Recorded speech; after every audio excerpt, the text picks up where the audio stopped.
राम राम भाइयों एवं दोस्तों और मेरे साथियों, मैं राइटर टीए एक नारी की सच्ची घटना के बारे में कुछ शब्द लेकर आए हैं जो डिजिटल मीडिया के पत्रकार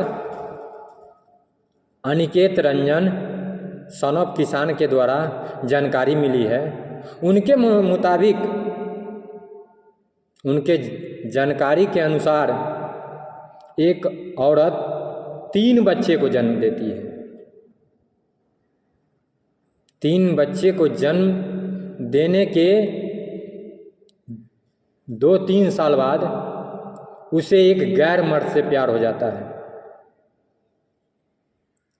और वो औरत अपने बच्चे को छोड़कर, अपने पति को छोड़कर घर से भाग जाती है उस गैर मर्द के साथ, और जाकर वो दोनों एक सिटी में कमरा लेकर रहने लगते हैं, जहाँ उसका हस्बैंड, जो जिससे वो शादी करती है दूसरी, वो उसी इलाका में काम करते रहता है। उसी इलाके में वो रहने लगती है साथ में। नई उमंग रहती है तो कभी वो मॉल जाती है तो कभी सिनेमा हॉल जाती है, कभी बाजार जाती है तो कभी पार्क जाती है। कुछ दिन बड़ी मौज में जिंदगी जीती है। तभी वो अपने सहेली को फ़ोन करती है और कहती है, सहेली, हम अपने घर को छोड़ कर आ गई हूँ। हमें पति के अंदर में रहना पड़ता था, हमें बच्चों के बीच में रहना पड़ता था, हम खुलकर जिंदगी नहीं जी पा रहे थे। उसकी सहेली बोलती है, तुम अच्छी नहीं की जो अपने घर को छोड़कर चली आई।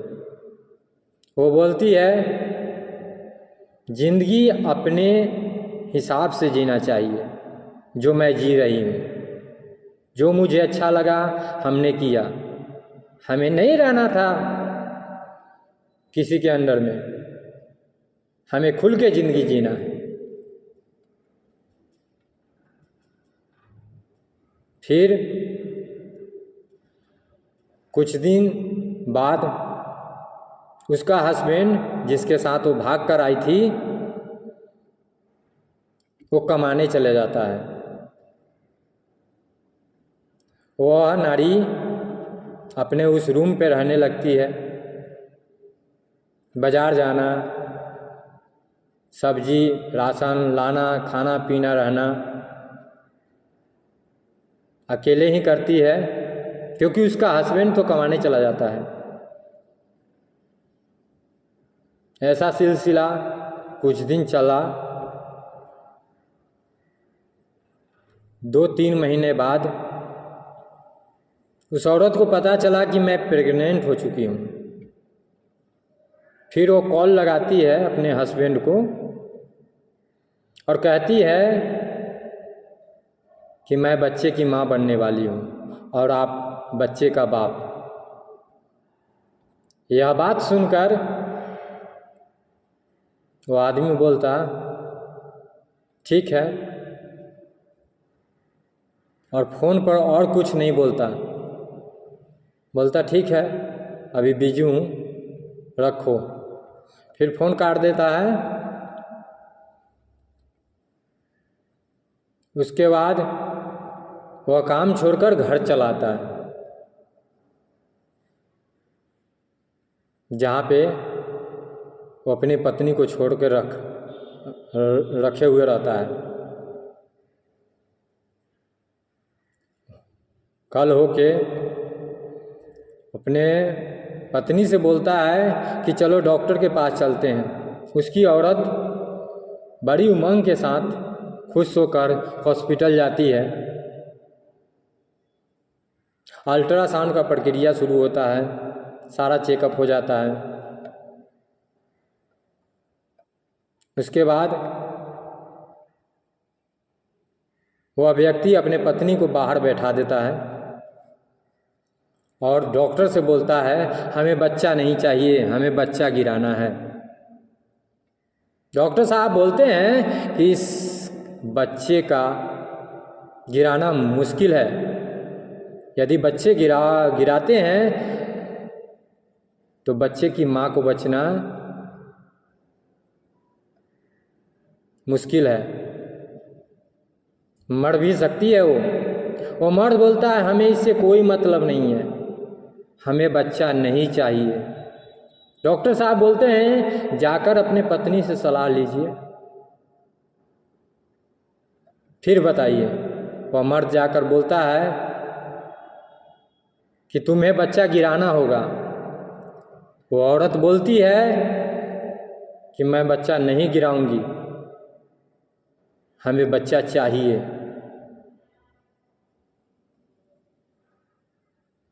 हमें एक बच्चा चाहिए।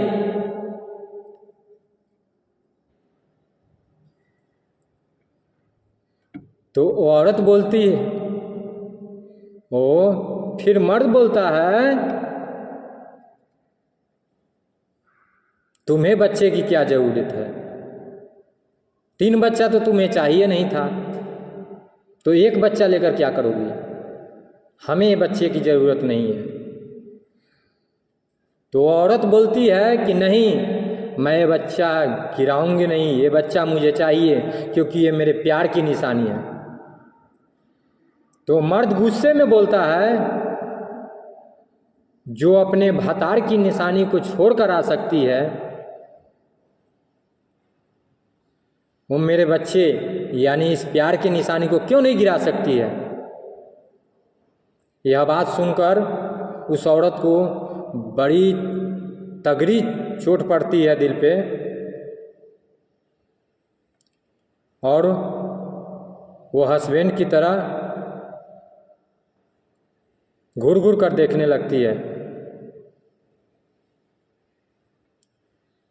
तभी उसका हस्बैंड बोलता है तुम बच्चा गिराओगी या नहीं। औरत बोलती है नहीं गिराऊंगी। वो व्यक्ति बोलता है ठीक है मत गिराओ, जैसी तुम्हारी इच्छा, जैसे जीना है वैसे जियो। चलो ठीक बैठो, हम कुछ दवा लेकर आते हैं जो डॉक्टर साहब बताए हैं। और इतना कहकर वो आदमी निकल जाता है।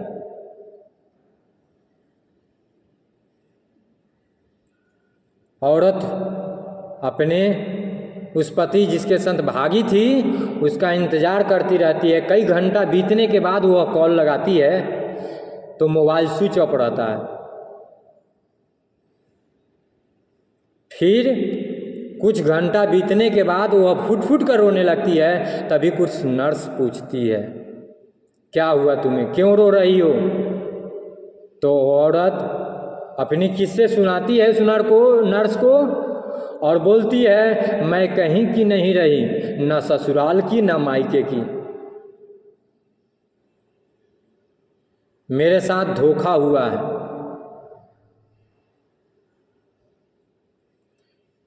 तो जिस बच्चे और पति को छोड़ कर आई थी उस समय उसे धोखा नहीं लगा था, उस समय जरा भी उसे तकलीफ नहीं हुआ था। जब उस पे पड़ी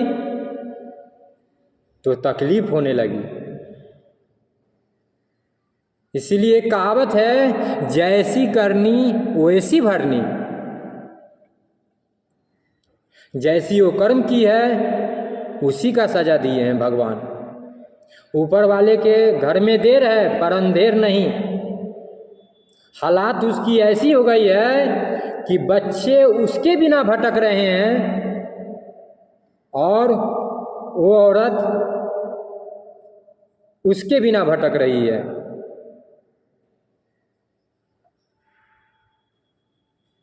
जिस नारी के पास अपनी सोचने की ज्ञान नहीं है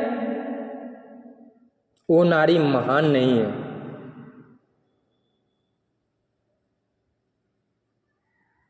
अच्छी सुंदर घर की लक्ष्मी नारी वही कहलाती है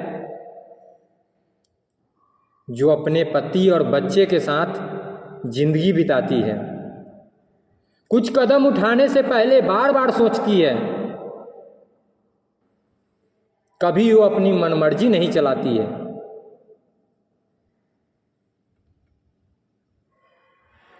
कुछ नारी सैकड़ों नारी को बदनाम कर देती है।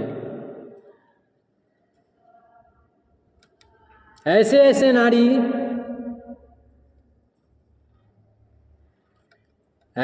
नारी को संतान होते हुए भी निसंतान कहलाती है।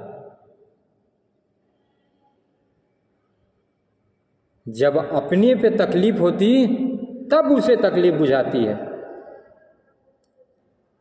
इसीलिए इस वीडियो को देखने वाले हर एक नारी से विनती है